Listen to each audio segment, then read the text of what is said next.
Friends మీరు గనక ఇంతవరకు మన ఛానల్ని సబ్స్క్రైబ్ చేయనట్లయితే రెడ్ కలర్ సబ్స్క్రైబ్ బటన్ పైన క్లిక్ చేసి మన ఛానల్ని సబ్స్క్రైబ్ చేసుకునే విధంగా దాని పక్కన వచ్చిన బెల్ ఐకాన్ పైన అయితే క్లిక్ చేయడం వల్ల నేను ఈ వీడియో పెట్టినా సరే మీకు నోటిఫికేషన్ అయితే వస్తుంది. ఈ మధ్య కాలంలో ఆక్సిజన్ యొక్క వినియోగం అనేది చాలా పెరిగింది. మార్కెట్లో ఆక్సిజన్ డిమాండ్ అనేది చాలా పెరిగిపోయింది. కరోనా వల్ల ఇంతకుముందు ఆక్సిజన్ సిలిండర్ల కంటే ఇప్పుడు ఎక్కువ కావాల్సి వస్తుంది. ఇంతకుముందు ఒక్కో ఆక్సిజన్ సిలిండర్ ధర సుమారు 5,000 రూపాయలు ఉండేది. కానీ ఇప్పుడు ఒక్కో ఆక్సిజన్ సిలిండర్ ధర 30,000 నుంచి 35,000 వరకు పెరిగింది. ఇంత విలువైన ఆక్సిజన్ అసలు ఎలా తయారు చేస్తారో తెలుసుకోవడం అనేది చాలా ముఖ్యం. ప్రాసెస్ మొత్తం అర్థం కావాలంటే వీడియోని స్కిప్ చేయకుండా ఎండ్ వరకు చూడండి. ముఖ్యంగా ఆక్సిజన్ అనేది ఎర్త్ అట్మాస్ఫియర్ నుంచి తయారు చేస్తారు. ఈ ఎర్త్ అట్మాస్ఫియర్లో చాలా గ్యాసెస్ అనేవి ఉంటాయి. అందులో ముఖ్యంగా 78% నైట్రోజన్, 20% ఆక్సిజన్, 1% ఆర్గాన్, మిగిలిన 1% మిగతా అయితే ఉంటాయి. అందులో ఆక్సిజన్ కంటే నైట్రోజన్ ఎక్కువ మొత్తంలో ఉంది కాబట్టి ఆక్సిజన్ తయారు చేయడం అనేది అంత సులువైన పద్ధతి కాదు.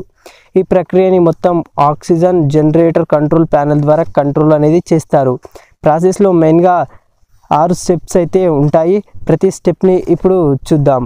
స్టెప్ 1, ఈ స్టెప్లో ఎర్త్ అట్మాస్ఫియర్ నుంచి ఎయిర్ని సేకరించి ఈ విధంగా సేకరించిన గాలిని ఫిల్టర్ క్యానల్ ద్వారా పంపిస్తారు. ఇందులో సాలిడ్ పార్టికల్స్, అనవసరమైన డస్ట్ పార్టికల్స్ని తొలగిస్తారు. ఈ ప్రక్రియ తర్వాత కేవలం నైట్రోజన్, ఆర్గాన్, ఆక్సిజన్ గ్యాసెస్లు మాత్రమే మిగులుతాయి. స్టెప్ 2, ఈ స్టెప్లో వేరు చేయబడినటువంటి నైట్రోజన్, ఆర్గాన్, ఆక్సిజన్ని హై ప్రెషర్తో కంప్రెస్ చేస్తారు. అలా కంప్రెస్ చేసిన గ్యాసెస్ని ప్యూరిఫికేషన్ యూనిట్కి పంపిస్తారు. అందులో వాటర్ పార్టికల్స్, కార్బన్ డైఆక్సైడ్, తేమ అనేవి వేరు చేయబడతాయి. ఇప్పుడు స్టెప్ 3, ఈ స్టెప్లో గ్యాసెస్ని లిక్విడ్గా మార్చవలసి ఉంటుంది. అలా లిక్విడ్గా మార్చాలి అంటే -173 డిగ్రీల సెల్సియస్ టెంపరేచర్ ఉన్నటువంటి ఒక కోల్డ్ బాక్స్లో ఈ గ్యాస్ని పంపిస్తారు. ఇంత తక్కువ ఉష్ణోగ్రత వద్ద వాయువు అనేది కాస్త ద్రవ రూపంలోకి మారుతుంది. స్టెప్ 4, ఈ స్టెప్లో ఇంతవరకు లిక్విడ్గా చేసిన గ్యాస్, నైట్రోజన్ ఇంకా ఆర్గాన్ కూడా ఉన్నాయి. ప్యూర్ ఆక్సిజన్ అనేది కావాలి కాబట్టి ఈ లిక్విడ్ స్టేజ్లో ఉన్నటువంటి గ్యాస్ని డిస్టైలైజేషన్ కాలంలోకి పంపిస్తారు. ప్రతి గ్యాస్ డెన్సిటీ అనేది వేరువేరుగా ఉంటుంది కాబట్టి ఇక్కడ ఆక్సిజన్ డెన్సిటీ అనేది ఎక్కువగా, నైట్రోజన్ డెన్సిటీ అనేది తక్కువగా మరియు ఆర్గాన్ డెన్సిటీ అనేది మధ్యలో ఉంటుంది. కాబట్టి ఈ లిక్విడ్ని డిస్టైలైజేషన్ కాలంలోకి పంపించినప్పుడు ఆక్సిజన్ కింది స్టేజ్లో ఆగిపోతుంది. ఆర్గాన్ మధ్యలో ఉండి నైట్రోజన్ అనేది పై స్టేజ్లో ఉంటుంది. అలా వేరు చేయబడిన ఆక్సిజన్ని ఆక్సిజన్ సిలిండర్లలో నింపడానికి సిద్ధంగా ఉంచుతారు.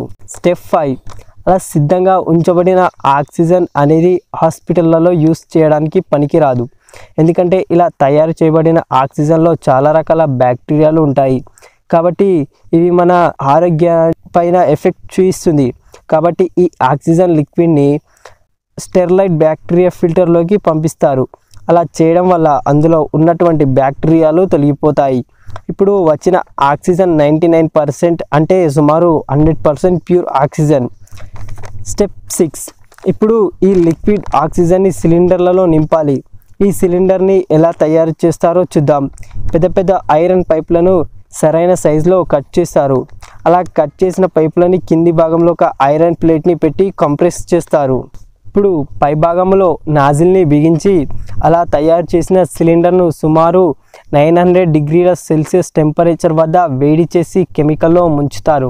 అలా తయారు అయిన ఆక్సిజన్ సిలిండర్స్ని తీసుకొని దాంట్లో ఈ లిక్విడ్ ఆక్సిజన్ని నింపుతారు. ఈ విధంగా నింపిన ఆక్సిజన్ సిలిండర్లని హాస్పిటల్లకైతే తీసుకెళ్తారు ఫ్రెండ్స్. ఈ విధంగా ఆక్సిజన్ అనేది తయారైతే చేస్తారు ఫ్రెండ్స్. ఈరోజు ఈ వీడియో మీకు నచ్చినట్లయితే వీడియోని లైక్ చేయండి. అదేవిధంగా మీ ఫ్రెండ్స్కి షేర్ చేసి కింద కామెంట్ సెక్షన్లో వీడియో ఏ విధంగా ఉందో కామెంట్ అయితే ఇచ్చేయండి ఫ్రెండ్స్. మన ఛానల్కి ఎవరైనా కొత్తగా విజిట్ చేసిన వాళ్ళు సబ్స్క్రైబ్ చేసుకుని అదేవిధంగా దాని పక్కన ఉన్న బెల్ ఐకాన్ పైన అయితే క్లిక్ చేసి ఆల్ పైన అయితే క్లిక్ చేయనప్పుడు నేను అప్లోడ్ చేసిన ప్రతి వీడియో నోటిఫికేషన్ అయితే మీకు అందుతుంది ఫ్రెండ్స్. అదేవిధంగా మీ ఫ్రెండ్స్కి షేర్ చేసి మన ఛానల్కి అయితే సపోర్ట్ అయితే చేయండి ఫ్రెండ్స్. నెక్స్ట్ వీడియోతో మళ్ళీ కలుసుకుందాం. అంతవరకు బాయ్, జై హింద్.